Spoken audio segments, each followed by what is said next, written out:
जो भी हम कहानी बता रहे हैं इसका रेफरेंस हमने शिव पुराण से लिया है। हमारी सृष्टि का निर्माण कैसे हुआ? जब ब्रह्मा जी के 100 वर्ष पूरे होते हैं तो इस सृष्टि का विनाश होता है। और विष्णु जी ने वराह रूप धारण किया, जो हमारा प्रथम अवतार भी है, कि इस ब्रह्मा जी के मुख को तलवार से काट लाओ। जिस नगर में जाके गिरा उसको हम जानते हैं पुष्कर। नमस्कार, स्वागत है आपका हमारे YouTube चैनल पे। और आज हम आए हैं एक और नई कहानी के साथ जो है सृष्टि के निर्माण से जुड़ी हुई। तो आज हेमंत जी आपको बताएंगे कि सृष्टि का निर्माण कैसे हुआ। हाँ, तो स्वागत है सारी ऑडियंस का हमारे इस चैनल पे।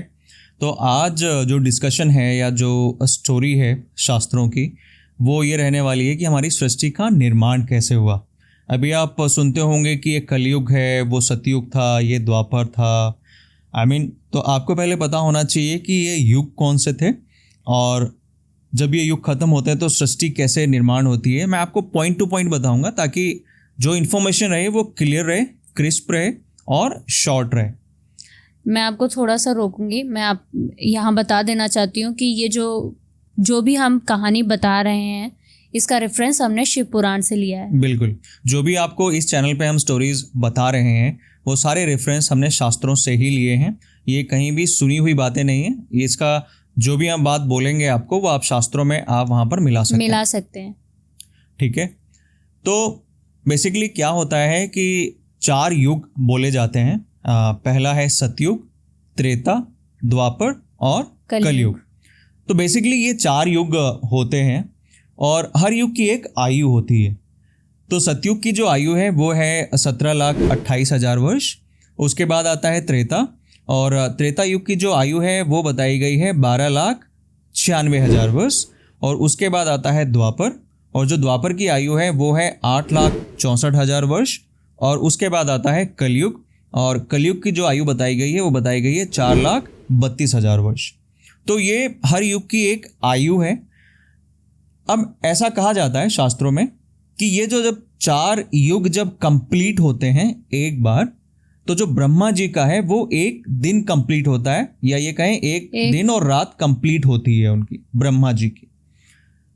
और जब ब्रह्मा जी के 100 वर्ष पूरे होते हैं तो इस सृष्टि का विनाश होता है। अच्छा, मैंने ये पढ़ा है कि जो ब्रह्मा जी हैं वो दिन में सृष्टि का निर्माण करते हैं और जब वो सो जाते हैं तो सृष्टि का अंत हो जाता है। हाँ, अब इस बारे में मेरे पास नहीं, जहाँ तक मैंने पढ़ा उसमें ये है कि एक दिन और एक रात के बराबर उनका एक युग होता है। मतलब चारों युग के बराबर होता है, एक कल्प होता है। कल्प उनका होता है 100 वर्ष का। अच्छा, उनका कल्प 100 वर्ष का होता है। 100 वर्ष का होता है। तो जब ब्रह्मा जी के 100 वर्ष कंप्लीट होते हैं, 100 ईयर्स, तो इस सृष्टि का विनाश होता है, प्रलय आती है। 100 वर्ष कंप्लीट होते हैं तब प्रलय आता है। ब्रह्मा जी के 100 वर्ष, ब्रह्मा जी, ये हम नॉर्मल 100 वर्ष की बात नहीं कर रहे, क्योंकि ब्रह्मा जी ब्रह्मा जी का एक वर्ष ही इन 4 युगों के बराबर है। जब ये 4 युग कंप्लीट होते हैं तब ब्रह्मा जी का 1 साल कंप्लीट हो रहा है, और ऐसे 100 साल जब ब्रह्मा जी के कंप्लीट होते हैं तब सृष्टि का जो होता है विनाश होता है। अच्छा, तो अब सृष्टि का विनाश हो जाता है, सब कुछ खत्म हो जाता है। कोई देवी देवता नहीं, कोई वृक्ष नहीं, कोई मनुष्य नहीं, कोई जानवर नहीं, सब जगह अंधकार होता है। अच्छा। लेकिन अंधकार तो होता है, लेकिन जो कण व्यापक होते हैं या जो भी चीज आप मान लो ऑब्जेक्ट रूप में, तो जो कण होते हैं उसमें एक एनर्जी विद्यमान होती है, जिसे हम बोलते हैं सुपर एनर्जी। और उस सुपर एनर्जी को हम बोलते हैं परमात्मा, और उसी परमात्मा को हम बोलते हैं सदाशिव। सदाशिव जो पूर्ण परमात्मा है, वो एक एनर्जी है, सिंगल एनर्जी है वो। अभी जब सृष्टि का विनाश हो जाता है तब वो आते हैं। उनका जो रूप है वो दिगंबर है, बड़े बाल हैं, जटाएं बहुत विशाल हैं, फैली हुई हैं। सर्वप्रथम वो शक्ति को प्रकट करते हैं, और ये शिव और शक्ति का संयुक्त मिश्रण बन जाते हैं, और ये होते हैं सदा शिव। सदा शिव। यहां तक एक चीज कंप्लीट हो गई कि सदा शिव आते हैं। सदाशिव जब आते हैं तो उनके साथ एक नगर और प्रकट होता है। जिसे बोलते हैं आनंद वन। आनंद वन जो है वो कभी भी नष्ट नहीं होता है। वो जब ये सदाशिव प्रकट होते हैं सृष्टि के प्रलय के बाद, उनके साथ ही वो नगर भी वापस से प्रकट हो जाता है, जिसको हम बोलते हैं आनंद वन, और जिसको आप लोग जानते हैं काशी के नाम से। कालांतर में जिसका नाम अगर आप मैप या बुक्स में पढ़ेंगे तो वो है वाराणसी। तो जो काशी है वो कभी समाप्त नहीं होती। सदाशिव जब आए, हाँ, ये कई जगह लिखा हुआ है कि काशी जो है बिल्कुल। पृथ्वी का पहला शहर है और हाँ। आखिरी शहर भी है। बिल्कुल। सदाशिव जब आए, उनके साथ नगर आया आनंदवन, जिसको हम काशी कहते हैं। काशी में सर्वप्रथम सदाशिव ने प्रकट किया 4 हाथ वाले पीताम्बरी वस्त्र रूप में शंख चक्र गदा धारण किए हुए एक शक्ति को, दिव्य शक्ति को, उनको प्रकट किया। जब वो प्रकट हो गए तो उन्होंने कहा कि हे परमात्मा, आपने मुझे प्रकट किया है, मेरा नामकरण तो करो, मैं कौन हूं। तब सदाशिव कहते हैं कि तुम पूरे विश्व में व्यापक रहोगे, इसीलिए तुम्हारा नाम होगा विष्णु। विष्णु। तो जो विष्णु जी हैं, सर्वप्रथम उनको प्रकट किया, विष्णु जी की दिव्य शक्ति को प्रकट किया, और विश्व भर में व्यापक होने के कारण उनका नाम पड़ा विष्णु। विष्णु जी ने पूछा कि मुझे क्या करना है, किस कारण मुझे बुलाया या उत्पन्न किया। तो उन्होंने कहा कि सृष्टि के निर्माण में तुम्हारा योगदान होगा, परंतु अभी तुम सिर्फ तपस्या करो, तप करो और मेरा ध्यान करो। तो ये बात सुनकर विष्णु जी तपस्या में चले जाते हैं। तपस्या करते हैं, खूब घनघोर तपस्या करते हैं और सदाशिव को ध्यान में रखते हैं। धीरे धीरे धीरे जब तपस्या करने लगते हैं तो उनके शरीर से पसीना प्रवाहित होता है, और वो इतना प्रवाहित होने लगता है जल के रूप में कि हर तरफ जल ही जल, जल ही जल आ जाता है, और स्वयं विष्णु भी उसके ऊपर तैरने लगते हैं लेटे हुए।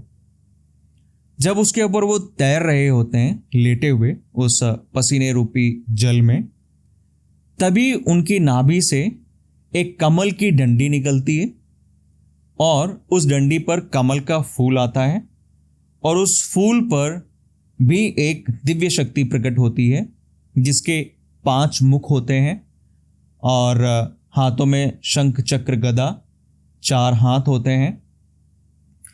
लेकिन यहाँ पर ये व्यक्ति जो, या ये जो शक्ति है प्रकट होती है, ये बुजुर्ग अवस्था में होती है, या जिसको बोलेंगे एजड होती है। जब ये प्रकट हो जाते हैं तो इनका भी यही क्वेश्चन होता है कि प्रभु, मैं कौन हूँ, मेरा नामकरण कीजिए, और मेरा क्या काम है, जिसके कार्यवश आपने मुझे, उद्देश्य क्या है जिसके कार्यवश आपने मुझे यहाँ प्रकट किया। तो सदाशिव कहते हैं, जिनको हम आदि शिव भी बोल सकते हैं क्योंकि वो प्राइम एनर्जी है। आदि शिव कहते हैं कि तुम्हें भी सृष्टि के निर्माण में योगदान देना है, तुम भी तपस्या में जाओ। तपस्या करने के बाद फिर मैं बताऊंगा कि सृष्टि का निर्माण कैसे होना है। एक योग्य समय पे आने के बाद, योग्य समय आने पर आपको बताया जाएगा। अब ब्रह्मा जी भी तपस्या में चले जाते हैं। मैंने आपको बताया उनके 5 मुख हैं, 4 मुख तो चारों दिशाओं की तरफ, 1 मुख है आकाश की तरफ। अब 1 मुख जो आकाश की तरफ था, प्रॉब्लम वहीं शुरू हो गई ब्रह्मा जी के साथ। अब इंटरेस्टिंग स्टोरी है, सुनते रहिएगा।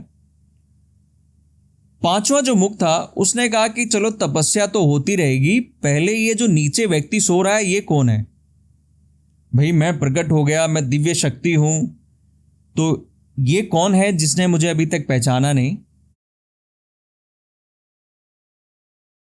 वो नीचे आए और उन्होंने विष्णु जी को उठाया और कहा कि मैं तो यहां हूं, तुम कहां सो रहे हो, मुझे प्रणाम करो, मैं तुम्हें संरक्षण प्रदान करूंगा, मैं तुम्हें सुप्रीम पावर हूं और मैं तुम्हारा पिता हूं।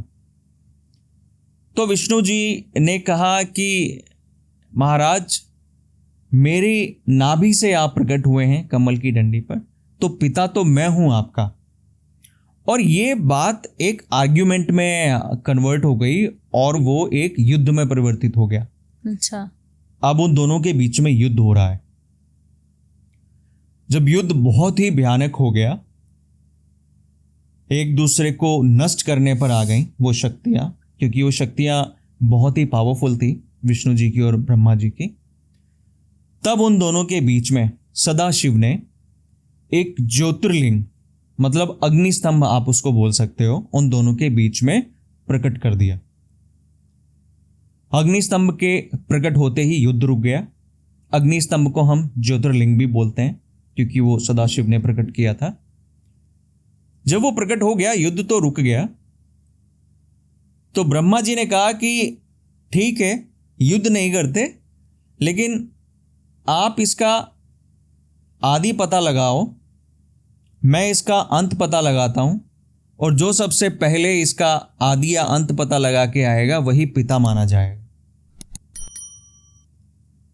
तो विष्णु जी ने कहा, विष्णु जी क्योंकि समझ रहे थे कि ये सदाशिव या आदि शिव का स्तंभ है, ज्योतिर्लिंग है, इसका कोई आदि और अंत नहीं हो सकता। उन्होंने ब्रह्मा जी को कहा भी कि ऐसा संभव नहीं हो पाएगा क्योंकि ये सदाशिव के द्वारा प्रकट किया गया। लेकिन ब्रह्मा जी कहाँ मानने वाले थे पांचवा मुख उनका। तो विष्णु जी ने कहा चलो ठीक है, मैं आदि मतलब नीचे की तरफ जाता हूं। ब्रह्मा जी कह रहे थे कि मैं ऊपर की तरफ मतलब अंत को देखता हूं कहाँ है इसका। अब विष्णु जी ने वराह रूप धारण किया, जो हमारा प्रथम अवतार भी है, वराह अवतार या शुकर जिसको बोलते हैं, वो अवतार धारण किया और वो नीचे की तरफ चले आदि ढूंढने। ब्रह्मा जी जो थे उन्होंने हंस का रूप धारण किया और वो ऊपर की तरफ चले अंत का पता लगाने। अब विष्णु जी तो नीचे गए, लेकिन उनको समझ में आ गया कि आदि कहीं मिलेगा नहीं इसका सिरा, वो वापस आ गए। और ब्रह्मा जी जो थे वो चलते रहे। इस बीच क्या हुआ, आदि शिव जो कि सदाशिव थे, उनको लगा कि ये तो बहुत ही विलंब होता जा रहा है, सृष्टि का निर्माण करना है। तो जो उनके मस्तक पर कनेर का फूल था, पुष्प था, उन्होंने उसको झटका ताकि वो उनको रोके और ब्रह्मा जी को वापस करे। कनेर का फूल ब्रह्मा जी के रास्ते में आ गया, जिसको हम केतकी का फूल बोलते हैं। तो जो केतकी का फूल था वो बीच में आ गया और उन्होंने बोला, ब्रह्मा जी कहाँ जा रहे हैं, आपका तो इस सृष्टि को निर्माण करने में योगदान होने वाला है, आप व्यर्थ ही अंत ढूंढ रहे हैं। तो उन्होंने कहा नहीं, विष्णु जी और मुझ में जो सबसे पहले लाएगा पता करके कि आदि और वो सर्वश्रेष्ठ होगा और वो पिता रूप में ही पूजा जाएगा। तो उन्होंने कहा कि ये कौन देखने वाला है कि आपने देखा या नहीं देखा, आप जाके बोल दीजिएगा कि आपने अंत सिरा देख लिया है और आप पिता रूप में आ जाएंगे, वो आपको पिता रूप में ग्रहण कर लेंगे। तो उन्होंने कहा कि ठीक है, मैं बोल तो दूंगा, लेकिन इसकी गवाही कौन देगा, एविडेंस, सबूत कौन देगा इसका। तो केतकी के फूल ने कहा कि ठीक है, मैं बोल दूंगा कि मैंने देखा है कि आपने अंत का सिरा उनकी तरफ से गवाही देने के लिए तैयार, झूठी गवाही देने को तैयार हो गए। तो ब्रह्मा जी ने कहा ठीक है, काम बन गया, चलो। ब्रह्मा जी आए विष्णु जी के पास। विष्णु जी को बोला, भैया देखो, अंत सिरा मैंने ढूंढ लिया है, ये है केतकी का फूल, इनसे आप पूछ लो। केतकी के फूल ने कहा कि जी हाँ, बिल्कुल सही बात है, इन्होंने अंत सिरा ढूंढ लिया है। विष्णु जी नतमस्तक हो गए, पिता रूप में ग्रहण कर लिया और उनको मान लिया कि ठीक है, आप ही पिता हैं, और उनकी पूजा अर्चना की। ये देख के सदाशिव को बहुत क्रोध आया, क्योंकि जो विष्णु थे वो उन्हीं की तपस्या कर रहे थे, उनके अनन्य भक्त थे, और अपने भक्त के साथ ऐसा हो कि अन्याय नहीं देख सकते कि एक झूठ की वजह से उनको झुकना पड़ रहा है और गलत चीज के लिए उनको अपना पिता बनाना पड़ रहा है। उन्होंने अपना तीसरा नेत्र खोला और वहां से एक बहुत ही काले रंग के दुर्दांत से दिखने वाली शक्ति को प्रकट किया। शक्ति को प्रकट किया और उसको कहा कि तुम्हें एक कार्य करना है। शक्ति ने बोला ठीक है मैं कार्य करूंगा, पर मेरा नाम क्या है, मैं कौन हूं, कृपया ये भी मुझे बताएं, और आदेश तो मैं आपका मानूंगा ही। तो उन्होंने कहा कि तुम्हारे होने से जहां पर भय का नाश हो जाए, तो इसलिए तुम्हारा नाम है भैरव, काल भैरव। काल भैरव। और उनको आदेश दिया कि इस ब्रह्मा जी के मुख को तलवार से काट लाओ। अच्छा, मैंने ये सुना है कि जो काल भैरव हैं उनको काल भैरव इसलिए भी कहा जाता है क्योंकि वो हर कालांतर से अलग हैं, वो हर कालांतर में रहते हैं, इसलिए उनको काल भैरव कहा जाता है। बिल्कुल, वो हम चलेंगे जब काशी के बारे में बात करेंगे, क्योंकि काशी का बहुत इम्पोर्टेंस है हमारे शास्त्रों में, और कैसे काल भैरव हमेशा रहते हैं वहाँ पर एक चौकीदार के रूप में, तो उस पर कभी डिस्कशन करेंगे। बट अभी के लिए कट एंड शॉर्ट, काल भैरव को प्रकट किया और उनको बोला क्योंकि इन्होंने ये अपराध किया है, ब्रह्मा जी का सर काट लाओ। जिस सर से इन्होंने झूठ बोला है, तलवार से 5वां सर ब्रह्मा जी का काट दिया और ले आए सदाशिव के पास। सदाशिव ने उस कपाल के टुकड़े कर दिए और उनके उन्हीं जो बाल थे ब्रह्मा जी के उस मुख के, उसी में पिरो के वो टांग दिया और कपाल का एक टुकड़ा उनके हाथ में दे दिया कि तुम इसी में भिक्षा मांग के इसी में ही अपना खाना पीना करना। काल भैरव। तो वो काल भैरव बने। तो जो मुंड माला है वो बेसिकली ब्रह्मा जी के 5वें सर की है। ये हो गया। अब आया केतकी का नंबर, क्योंकि केतकी ने झूठ बोला था। तो उन्होंने कहा कि जाओ, तुम्हारा कहीं भी सम्मान नहीं होगा और तुम्हें इसका अपराध बोध हमेशा रहेगा कि तुमने ये झूठ बोला, मतलब तुम किसी भी शुभ कार्य में नहीं चढ़ाए जाओगे। और ब्रह्मा जी को भी श्राप देने ही वाले थे, तो ब्रह्मा जी ने भी हाथ जोड़ा उनसे और प्रार्थना करी कि मेरी इस भूल को माफ़ करो और मुझे अपनी शरण में लो। तो सदाशिव ने कहा कि ठीक है, तुम हर जगह तो नहीं, लेकिन ये केतकी का फूल, क्योंकि ये भी अपना अपराध स्वीकार कर रहा है, ये केतकी का फूल जहां पर भी जाकर गिरेगा उस नगर में तुम स्थापित होगे और वहीं पर पूजे जाओगे। तो केतकी क्योंकि एक फूल है, संस्कृत में आप कहते हैं पुष्प, तो ये पुष्प, केतकी का पुष्प जिस नगर में जाके गिरा उसको हम जानते हैं पुष्कर, जो कि राजस्थान के अजमेर जिले में है। पुष्कर में ब्रह्मा जी का मंदिर है जहां पर ब्रह्मा जी की पूजा होती है। इसके अलावा आपने कहीं भी ब्रह्मा जी का मंदिर नहीं देखा होगा। तो ये थी स्टोरी, कैसे सृष्टि का निर्माण हो रहा है प्रारंभिक चरण में, कैसे ज्योतिर्लिंग या शिवलिंग प्रकट हुआ है। सदाशिव आए, विष्णु जी आए, सदाशिव के साथ आई शक्ति, उनके साथ आया नगर आनंदवन जिसको बोला काशी के साथ आए विष्णु जी के बाद प्रकट हुए ब्रह्मा जी, और ब्रह्मा जी का सर काटा काल भैरव ने, और उस पुष्प और ब्रह्मा जी के अपराध बोध के कारण एक नगर का नाम पड़ा जिसका नाम था पुष्कर, जो कि राजस्थान में। तो आज की स्टोरी यहीं तक हम लोग रखते हैं।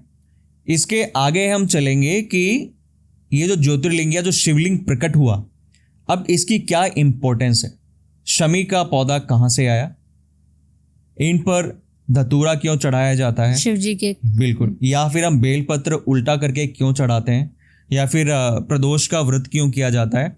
ऐसी बहुत सारी इन्फॉर्मेशन क्योंकि है शिव पुराण में, और हम वहीं से लाकर आपको देंगे और काफ़ी इजी वे में देंगे ताकि आप उसको फॉलो कर सको और उसमें जो बताया गया है उसका लाभ ले सको। हमें सपोर्ट कीजिए, हमारे चैनल को सब्सक्राइब कीजिए और हमें आगे बढ़ाइए। नमस्कार।